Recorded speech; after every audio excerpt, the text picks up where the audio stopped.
In this interview, you'll learn how close mentoring relationships are formed in the culinary world and how you can give back to your mentors and make the most of every mentoring experience.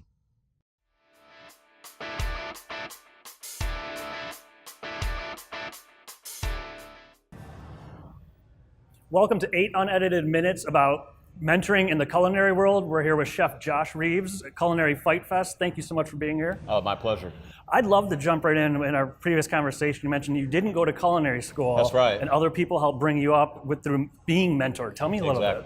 So, I got started when I was 15, just working in some corporate restaurants. So I had the corporate structure thing. So, as a kid, it was a good job. It was fun. I worked with a lot of my friends.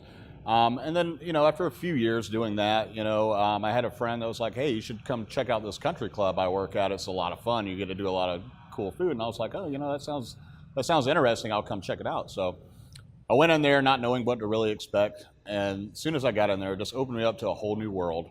I had some chefs that were doing some really cool stuff. And at that moment, I realized this is for me. This is what I want to do. Because I had a background of graphic arts as well. Okay. So this was just another form I could, another medium I could do my art in. And I loved food. And the chefs just all, I was blown away and just had such respect for what they did and their, the way they treated their employees and coached and teach. Talk more about that. What kind of, with coaching and teaching, what did they do to do that? Well, they saw, when a chef sees potential in somebody and somebody that really wants to do this, they like to take them under their wing because, most chefs, even that went to culinary school, they were mentored by someone. Any successful chef had a mentor. But my chefs just, they knew I didn't have the schooling, but they knew I could do anything. They just had to put their time in to help me grow and help me understand. And the more they gave me, the more I gave them back. And I think that really plays a big part in the mentorship as well, because when somebody sees that you're giving them all your time to teach, they want to give that back, 100 times more to you. So I had some really good chefs that did that for me for about 10 years. And, it just instilled that same thing in me to do for other cooks. How did you give back? Because I know that's one thing a lot of people mention with mentoring. It can feel one-sided because there's the chef, and they're just like, how can I give back to this person? Right. What did you do to give back, or what have you seen from the mentee side? Yeah, so me, I just came in there, I would work off the clock. I would come in early. Whenever they had downtime, I would try to take advantage of that time and just really put effort, help out where I could off the clock. Anything that they needed to be done, I was always there. I was always one, what do you need next, chef? Show me, So I was there and just had to want it and show them that I wanted more knowledge. So just giving back on the work side. And then also they've become some of my best friends, lifetime friends. I can call on them for anything. Anytime they need something from me, I'm right there for them too. So it's like a family. It's like a big brother kind of situation. So. What's one mentoring story with that family that stands out for you that you learned from? Oh, I just remember, my chef would always bring us over to the house. Like every now and then he'd bring some of the cooks over and he would cook. But I remember one time he just called me over by, just out of the blue. It's like, hey, you want to come hang out?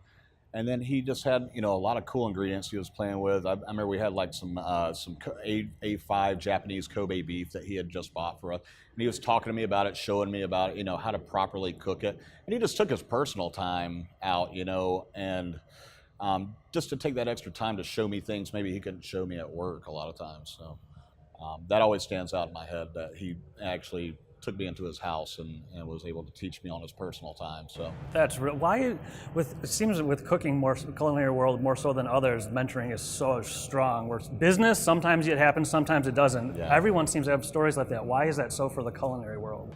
Being in the restaurant business period, you become family. I mean, you go through so many ups and downs and high stress situations that the essence of team really has to be there. So the stronger the team, the more the more successful you're going to be at the job, and the less stress you're going to have. So everybody really, has each other's back. It's just like a military kind of mindset too. To get through the battle, everybody's got to have everybody's back. So that plays a lot into that. So.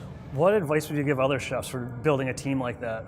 I just say patience is a big thing. You're going to always have people that you have to figure out ways to use your time wisely and to really put the time into the people and just be patient with them.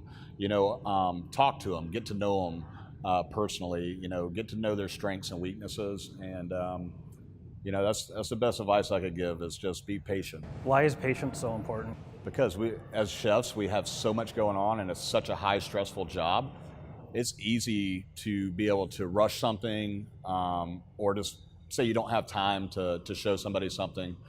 So it's easy to kind of just push to the side. So being patient, knowing when you have the right time to do something, and making sure you grab that person and you talk to them one-on-one, and you take the time to be hands-on and show them things.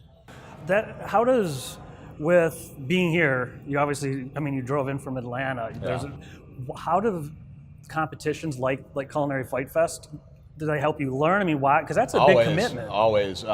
There's always a lot of learning involved. Every time you think of something you could have done differently that might have worked out better. And it's about making mistakes.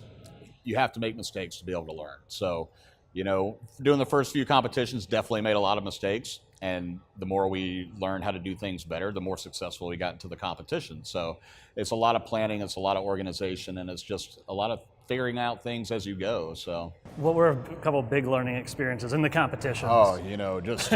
Trying not, I think the biggest challenge was, because anytime you compete, you want to give it your best. You want to do your best dish, you want to put your best foot forward.